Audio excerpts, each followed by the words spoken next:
이 인물이 궁금했다. 제20회 바울. 바울은 어떻게 해서 그 많은 서신서를 기록할 수 있었나? 오늘은 질문을 드려보는 것으로 방송을 시작해 보겠습니다. 여러분께 여쭈어 보겠습니다. 성경의 내용 전개나 흐름, 성경의 주제를 기준으로 했을 때 성경은 과연 몇 권의 책이라고 할 수 있을까요? 보기를 드리겠습니다. 1번 한 권의 책이다. 2번 구약, 신약 두 권의 책이다. 3번 구약 39권, 신약 27권, 모두 66권의 책이다. 정답이 몇 번이겠습니까? 정답은 1번입니다. 성경의 내용 전개나 흐름, 성경의 주제를 기준으로 하면 성경은 한 권의 책이 됩니다. 구약 없는 신약이란 결코 있을 수가 없고 창세기 없는 요한계시록이란 결코 있을 수가 없기에 성경의 내용 전개나 흐름, 성경의 주제를 기준으로 하면 성경은 한 권의 책이 됩니다. 그런데 세부적으로 들어가면 성경은 구약 39권, 신약 27권, 모두 66권으로 이루어져 있습니다. 그래서 이 채널명도 3927TV입니다.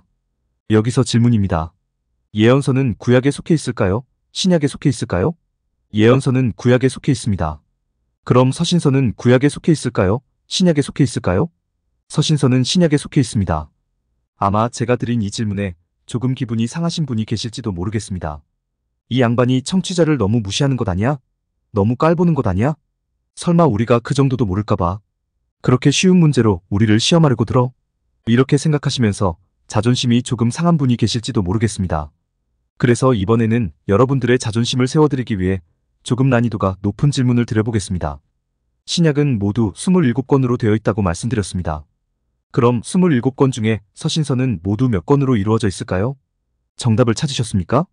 서신서는 모두 21권으로 되어 있습니다.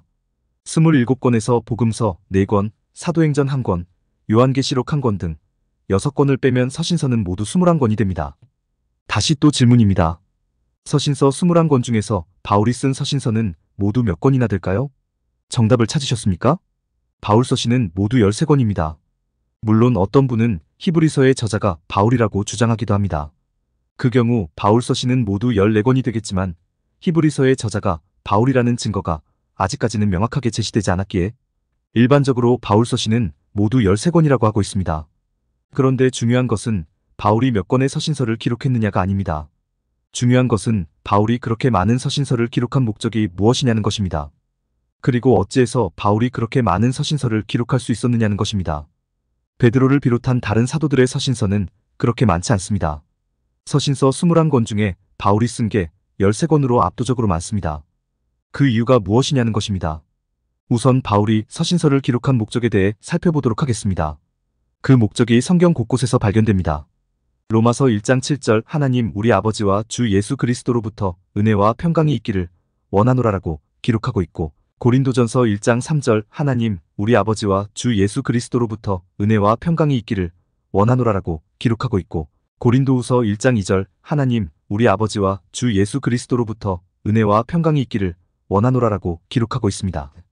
또 갈라디아서 1장 3절 우리 하나님 아버지와 주 예수 그리스도로부터 은혜와 평강이 있기를 원하노라라고 기록하고 있고 에베소서 1장 2절 하나님 우리 아버지와 주 예수 그리스도로부터 은혜와 평강이 너희에게 있을지어다라고 기록하고 있고 빌립보서 1장 2절 하나님 우리 아버지와 주 예수 그리스도로부터 은혜와 평강이 너희에게 있을지어다라고 기록하고 있고 골로새서 1장 2절 우리 아버지 하나님으로부터 은혜와 평강이 너희에게 있을지어다라고 기록하고 있고 데살로니가전서 1장 1절 은혜와 평강이 너희에게 있을지어다라고 기록하고 있고 데살로니가후서 1장 2절 하나님 아버지와 주 예수 그리스도로부터 은혜와 평강이 너희에게 있을지어다라고 기록하고 있습니다.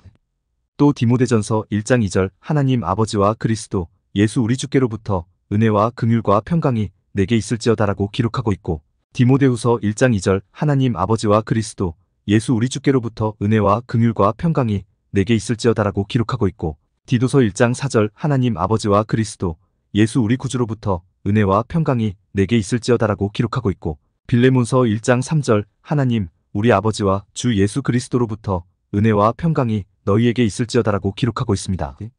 바울은 모든 편지에서 은혜와 평강을 선포하고 있습니다. 은혜와 평강을 선포하는 것, 바로 이것이 바울이 편지를 쓰는 주요 목적입니다. 단순한 인사말로 생각하시면 안 됩니다. 인사말임과 동시에 편지를 쓰는 궁극적 목적이라는 것을 꼭 기억하셔야 합니다. 물론 편지를 받는 각 지역의 교회마다 나름대로 문제가 다 있고 그 문제를 해소하기 위해 권면하는 내용이 편지의 주요 내용인 것은 틀림이 없습니다. 그러나 문제를 해소하기 위한 이유가 무엇입니까? 왜 문제를 해소하려고 노력합니까? 하나님의 은혜 안에 거하기 위해서이고 하나님의 평강 안에 거하기 위해서이고 하나님의 긍휼 안에 거하기 위해서입니다.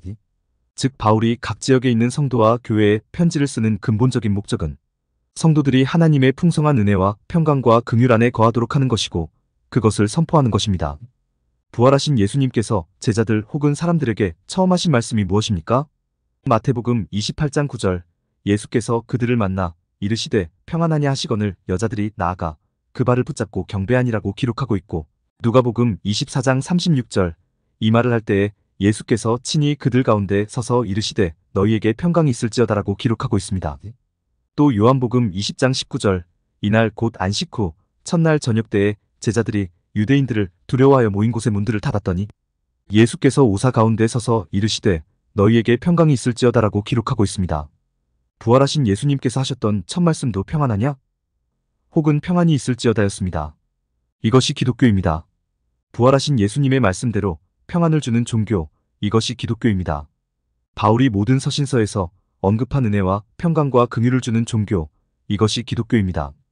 성도가 언제나 마음이 편안할 수 있도록, 성도가 언제나 즐거울 수 있도록, 성도가 언제나 행복할 수 있도록, 먼저 된 성도가 나중된 성도에게 은혜와 평강과 긍휼을 선포하는 종교, 이것이 기독교입니다. 그러나 참으로 안타깝게도 오늘날 교회에서 은혜와 평강과 긍휼을 선포하는 장면을 보기가 쉽지 않습니다. 물론 예배 전 기도할 때, 예배가 끝날 무렵 축도할 때 이런 선포를 하기는 합니다. 그러나 가장 중요한 설교에서 하나님의 말씀을 전한다는 설교에서 은혜와 평강과 긍휼을 선포하는 내용은 거의 없습니다. 온통 성도가 해야 할 일, 온통 성도의 의무와 책임, 온통 성도의 사명과 헌신만을 언급합니다. 그러니 성도가 결코 편안해질 수 없고 행복해질 수 없는 것입니다. 그래도 이것은 나은 편입니다. 성도에게 두려움과 공포를 심어주는 경우도 아주 많이 있습니다. 주일 성수하지 않으면, 온전한 11조를 드리지 않으면, 목사를 무시하고 목사를 함부로 대하면, 다니던 교회를 함부로 떠나면 하나님의 진노와 하나님의 저주가 임한다고 위협하고 협박합니다. 도대체 성경의 내용이나 알고 있는지, 한 번이라도 성경을 제대로 읽어보았는지 의심이 들 정도로 막말을 할 때가 참으로 많이 있습니다. 너무나 안타까운 현실이 아닐 수 없습니다. 기독교의 하나님은 오직 사랑과 자비와 긍휼과 배려의 하나님이십니다. 오직 은혜만 주시는 하나님이십니다.